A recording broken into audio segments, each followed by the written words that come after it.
വെഞ്ഞാറമൂട് കൂട്ടക്കൊലക്കേസ് പ്രതി അഫാന്റെ പിതാവ് അബ്ദുൾ റഹീം നാട്ടിൽ തിരിച്ചെത്തി. തിരുവനന്തപുരം വിമാനത്താവളത്തിൽ ഇറങ്ങിയ റഹീം ഗോകുലം മെഡിക്കൽ കോളേജിൽ ചികിത്സയിലുള്ള ഭാര്യ ഷമിയെ കണ്ടു. ഉറ്റവരുടെ കബറിടവും അബ്ദുൾ റഹീം സന്ദർശിച്ചു. കുടുംബ വീട്ടിൽ എത്തി ബന്ധുക്കളെ കണ്ട റഹീം പൊട്ടിക്കരഞ്ഞു.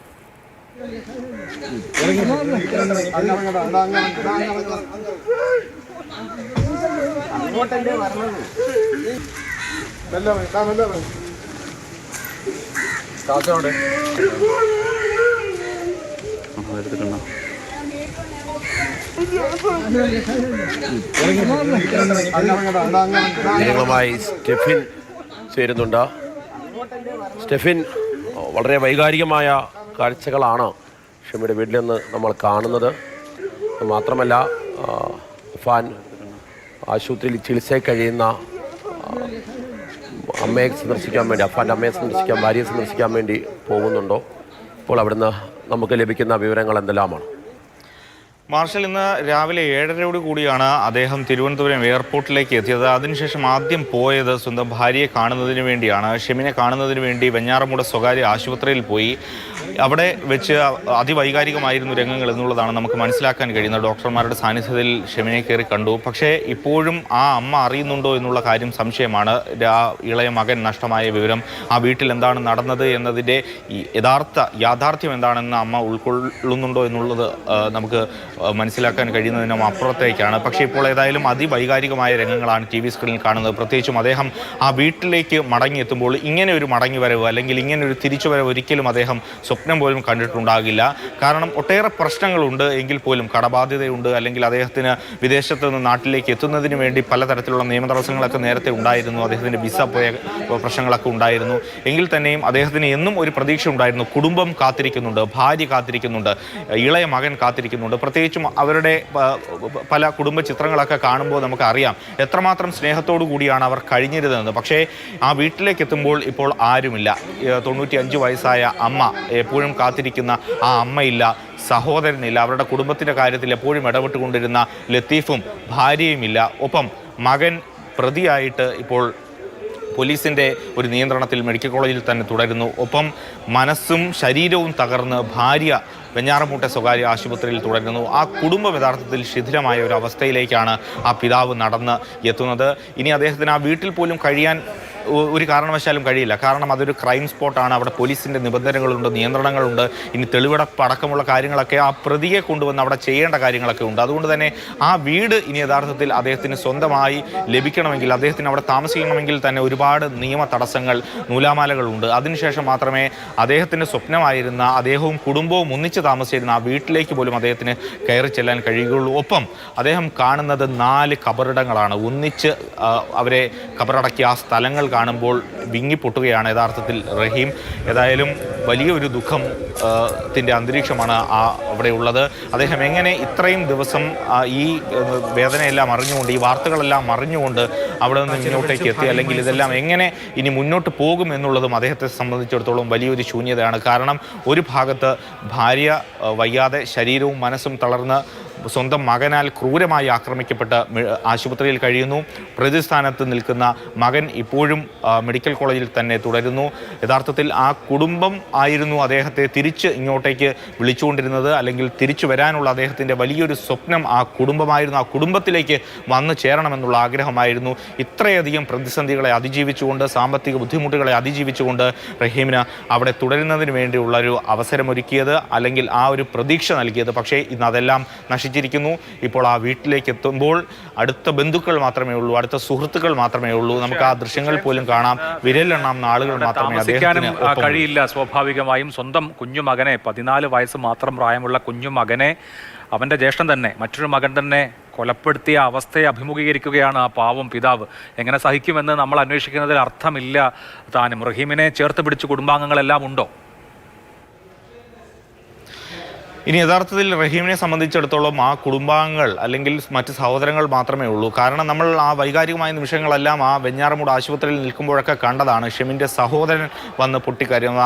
അദ്ദേഹം പോയിട്ട് ആ സ്ത്രീയെ കാണുമ്പോൾ അവർ ചോദിക്കുന്നത് മക്കളെ പറ്റിയാണ്. പ്രത്യേകിച്ചും പോലീസ് മൊഴിയെടുക്കാൻ അല്ലെങ്കിൽ ഡോക്ടർമാർ ഈ കാര്യങ്ങളൊക്കെ ചോദിച്ചറിയുന്നതിന് വേണ്ടി ആ അമ്മയുടെ അടുത്തേക്ക് പോകുമ്പോൾ അന്ന് നടന്നത് എന്താണ്, മകൻ ആക്രമിച്ചതാണെന്ന് പോലും പറയാനുള്ള ആ ഒരു അമ്മയുടെ മടിയുണ്ട്. അല്ലെങ്കിൽ അത് തുറന്നു പറയാൻ അമ്മ ഇപ്പോഴും തയ്യാറാകുന്നില്ല എന്നുള്ളതൊക്കെയാണ് ഏറ്റവും പ്രധാനപ്പെട്ട കാര്യം. ഇപ്പോൾ ഏതായാലും ഇന്ന് വിശദമായ മൊഴിയെടുക്കും. ഏറ്റവും പ്രധാനമായും ഈ കേസിനെ സംബന്ധിച്ചിടത്തോളം ഒരു വഴിത്തിരിവുണ്ടാകുന്നത് ഇന്ന് അമ്മയുടെ മൊഴിയെടുപ്പിലായിരിക്കും. അതിന്ന് വെഞ്ഞാറമൂട് ആശുപത്രിയിൽ ആറ്റിങ്ങൽ ഡിവൈഎസ്പിയുടെ നേതൃത്വത്തിൽ നടക്കും. പക്ഷേ ആ കുടുംബത്തെ സംബന്ധിച്ചിടത്തോളം ആ കുടുംബം ഇനി ഇല്ല എന്ന് ഉൾക്കൊള്ളുന്നതിന് വേണ്ടി ഇപ്പോൾ റഹീം തയ്യാറാകുന്നു എന്നുള്ളത് തന്നെയാണ്. കാരണം റഹീം ആ വീട്ടിലേക്ക് എത്തുമ്പോൾ അമ്മയില്ല, ഏറെ വാത്സല്യത്തോടെ സ്നേഹിച്ചിരുന്ന ഇളയ മകനില്ല, മൂത്ത മകൻ ഇപ്പോൾ പ്രതിസ്ഥാനത്ത് ആശുപത്രിയിൽ ഇപ്പോൾ കഴിയുന്നു. ഒപ്പം ആ അമ്മയുടെ സ്ഥിതി, ആ അമ്മയുടെ ദൃശ്യങ്ങളൊക്കെ നമ്മൾ കണ്ടതാണ്. ആ പോലീസുകാർ വന്ന് അമ്മയെ ആ വീട്ടിൽ നിന്നും കൂട്ടി ആശുപത്രിയിലേക്ക് കൊണ്ടുപോകുമ്പോൾ നേരിയ ഒരു ഞരക്കം മാത്രം, ആ ഒരു കണ്ണും തുറന്നുകൊണ്ട് ആ പോലീസിനെ പ്രതീക്ഷയോടുകൂടി നോക്കുന്ന ഒരു അവസ്ഥയിലായിരുന്നു അമ്മ ഉണ്ടായിരുന്നത്. ഒന്ന് ചലിക്കാൻ പോലും കഴിയാത്ത സ്ഥിതിയിലായിരുന്നു ഷെമി ഉണ്ടായിരുന്നത്. ഇനി ഏതായാലും റഹീമിനെ സംബന്ധിച്ചിടത്തോളം ഒരേ ഒരു ആഗ്രഹം മാത്രമേ ഉള്ളൂ. അദ്ദേഹം മാതൃഭൂമി ന്യൂസിൻ്റെ പ്രതിനിധിയോടക്കം ഇന്നലെ പറഞ്ഞതാണ്, ഇനി ഉള്ള ജീവിതം ഭാര്യയെ ശുശ്രൂഷിക്കണം, ഭാര്യയ്ക്ക് പറ്റിയ മുറിവുകൾ അവൾക്കൊപ്പം ഇരുന്നു കൊണ്ട് അവളെ സംരക്ഷിക്കണമെന്നൊരാഗ്രഹം മാത്രമേ റഹീമിനെ സംബന്ധിച്ചിടത്തോളം ഇനിയുള്ളൂ. കാരണം ഏറെ പ്രതീക്ഷ അദ്ദേഹത്തിനുണ്ടായിരുന്നു, മക്കളെ സംബന്ധിച്ചിടത്തോളം ഉണ്ടായിരുന്നു, മക്കളുടെ ഭാവിയെക്കുറിച്ചുണ്ടായിരുന്നു, കുടുംബത്തിൻ്റെ സ്വപ്നങ്ങളെക്കുറിച്ചുണ്ടായിരുന്നു. ഇന്ന് അതെല്ലാം മണ്ണിലാണ്.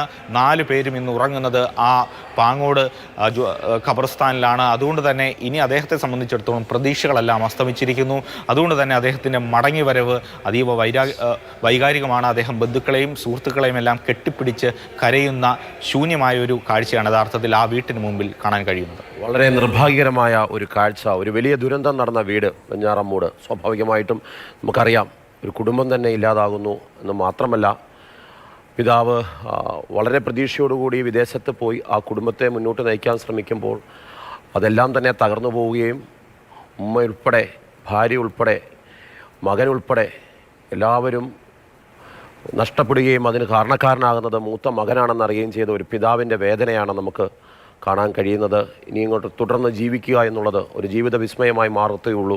എങ്ങനെയായിരിക്കും അദ്ദേഹം ഇതിനെല്ലാം തരണം ചെയ്യുക എന്ന് ഓർക്കേണ്ടിയിരിക്കുന്നു. ഒപ്പം തന്നെ സമൂഹത്തിൽ എന്തുകൊണ്ട് ഇങ്ങനെ ഒരു ചിന്ത വരുന്നു, കുട്ടികൾ എന്തുകൊണ്ട് ഇങ്ങനെ ചിന്തിക്കുന്നു എന്നുള്ള കാര്യങ്ങളിലെല്ലാം തന്നെ ഒരു മാതൃകാപരമായ അന്വേഷണം സ്വയം വിമർശനപരമായി തന്നെ നടത്തേണ്ടതാണ്.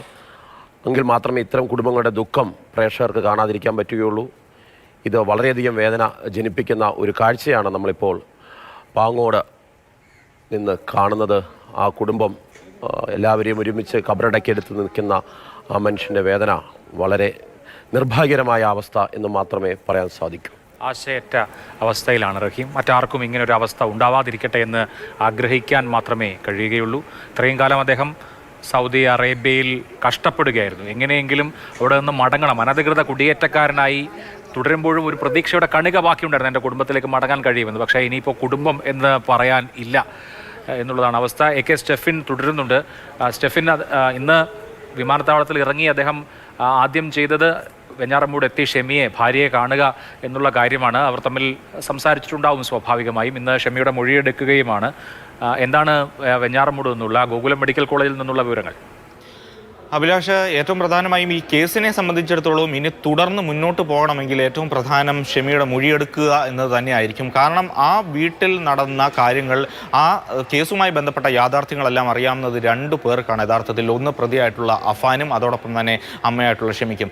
ആദ്യഘട്ടത്തിൽ ഡോക്ടർമാർ തന്നെ ഈ കാര്യങ്ങളെല്ലാം എന്താണ് സംഭവിച്ചതെന്നൊക്കെ ചോദിക്കുമ്പോൾ കട്ടിലിൽ നിന്ന് വീണതാണ് എന്നുള്ള കാര്യങ്ങളൊക്കെയാണ് ആദ്യം ആ അമ്മ പറഞ്ഞത്. അവിടെയും ആ അമ്മയുടെ സ്നേഹം ഉണ്ടായിരുന്നു. ആ അമ്മയുടെ സ്നേഹം തിരിച്ചറിയാൻ കഴിയാത്ത ആ മകൻ, ക്രൂരനായ പ്രതി, യഥാർത്ഥത്തിൽ ആ കുടുംബത്തെ ഒന്നാകെ നശിപ്പിക്കുമ്പോഴും അമ്മ ആ മക്കളെ ചേർത്ത് പിടിക്കുന്ന സ്ഥിതി ഉണ്ടായിരുന്നു. കാരണം പലപ്പോഴും ആ ആശുപത്രിയുടെ മുമ്പിലൊക്കെ നമ്മൾ നിൽക്കുമ്പോൾ പല ബന്ധുക്കളും, ഏറ്റവും അടുത്ത ബന്ധുക്കളും അതോടൊപ്പം സഹോദരങ്ങളുമെല്ലാം ഈ ഷെമിയെ കാണുന്നതിന് വേണ്ടി അകത്തേക്ക് പോകും. ആദ്യം അവർ ചോദിക്കുന്ന പ്രധാനപ്പെട്ട കാര്യം മക്കൾ എവിടെ എന്നുള്ളതാണ്. അവിടെ മൂത്ത മകനെ മാറ്റി നിർത്തുന്നില്ല, മക്കൾ എവിടെ, മക്കൾക്ക് സുഖമാണോ എന്നുള്ള കാര്യമാണ് ചോദിക്കുന്നത്. യഥാർത്ഥത്തിൽ ആ അമ്മയ്ക്ക് അതിക്രൂരമായിട്ടാണ് മർദ്ദനമേറ്റത്, തലയ്ക്ക് പിന്നിലും. നമ്മൾ മനസ്സിലാക്കുന്നതനുസരിച്ച് പോലീസുകാരൊക്കെ ചിലർ പറഞ്ഞത്, എടുത്തുകൊണ്ട് പോകുമ്പോൾ ആ തലയിൽ ഇങ്ങനെ കൈവച്ച് പൊക്കാൻ ശ്രമിക്കുമ്പോൾ അത് പൂർണ്ണമായും തകർന്ന് തലയുടെ പിൻഭാഗം മുഴുവൻ തകർന്നൊരവസ്ഥയിലാണ്. ഒപ്പം താടിയെല്ലിനും മുഖത്തും എല്ലാം തന്നെ വലിയ രീതിയിലുള്ള പൊട്ടലുണ്ട്. ആമയ്ക്ക് സാരമായ ഗുരുതരമായ പരിക്ക് തന്നെ ഏറ്റിട്ടുണ്ട്. സംസാരിക്കാനൊന്നും തന്നെ കഴിയില്ല. ആഹാരം കഴിക്കുന്നതിന് വേണ്ടി വളരെയധികം ബുദ്ധിമുട്ടാണ്. അങ്ങനെയുള്ള വലിയ പ്രതിസന്ധിയിലൂടെയാണ്, ശാരീരികമായും മാനസികമായുള്ള വലിയ പ്രതിസന്ധിയിലൂടെയാണ് അമ്മ കടന്നു പോകുന്നത്. പക്ഷേ സഹോദരൻ ഷമീർ അവിടെ എത്തുമ്പോഴും ആ ഷെമിനെ കാണുമ്പോഴും ആദ്യം ചോദിക്കുന്നത് മക്കൾ എവിടെ, ഇളയ മകൻ എവിടെ എന്നുള്ള കാര്യമാണ്. അപ്പോൾ ആ ബന്ധുക്കളെ സംബന്ധിച്ചിടത്തോളം, ഇപ്പോൾ ഈ റഹീമിനെ സംബന്ധിച്ചിടത്തോളം അതൊന്നും തുറന്നു പറയാൻ, എന്താണ് നടന്ന യാഥാർത്ഥ്യമെന്ന് തുറന്നു പറയാൻ പോലും കഴിയാത്ത ഒരു അവസ്ഥയിലാണ് ആ കുടുംബാംഗങ്ങളും ഭർത്താവായിട്ടുള്ള റഹീമും എല്ലാം ഉള്ളത്. ഇതെല്ലാം അറിയുന്നത് റഹീമിന് മാത്രമാണ്. ഷെമി ഇപ്പോഴും മുഴുവൻ നടന്ന കാര്യങ്ങളെല്ലാം അറിഞ്ഞിട്ടുണ്ടോ എന്നുള്ള കാര്യം സംശയമാണ്. കാരണം മക്കൾ എന്തുകൊണ്ട് വരുന്നില്ല എന്നുള്ള ഒരു സംശയമൊക്കെ ആ അമ്മയ്ക്ക് ഉള്ളിൽ കാണാം. എന്തായാലും ഇന്ന് ഈ മൊഴിയെടുക്കുമ്പോൾ മാത്രമേ എന്താണ് നടന്നത്, അല്ലെങ്കിൽ ആ ദിവസം അതിൻ്റെ തലേന്നൊക്കെ എന്താണ് സംഭവിച്ചത് എന്നുള്ള കാര്യത്തിൽ കൃത്യമായൊരു കണ്ടെത്തലിലേക്ക് പോലീസിന് എത്താൻ കഴിയുകയുള്ളൂ. അതിനുവേണ്ടി ഉച്ച കഴിഞ്ഞ് അവിടെ മൊഴിയെടുപ്പ് ഉണ്ടാകും. അമ്മയുടെ മൊഴി രേഖപ്പെടുത്തുമെന്നുള്ളതാണ് മനസ്സിലാക്കാൻ കഴിയുന്നത്. ഏതായാലും പ്രതി ഇപ്പോഴും മെഡിക്കൽ കോളേജിൽ തന്നെ തുടരുന്ന അവസ്ഥ. ഷെമിയുടെ മൊഴി ഇന്ന് എടുക്കുന്നതോടുകൂടി മാത്രമായിരിക്കും ഈ കേസിൽ എന്ത് സംഭവിച്ചു എന്നോ പോലീസിന് കൃത്യമായ വിവരങ്ങൾ ലഭ്യമാവുകയുള്ളൂ. ഒപ്പം തന്നെ വളരെ നിർഭാഗ്യകരമായ കാഴ്ച നമ്മൾ കാണുന്നു.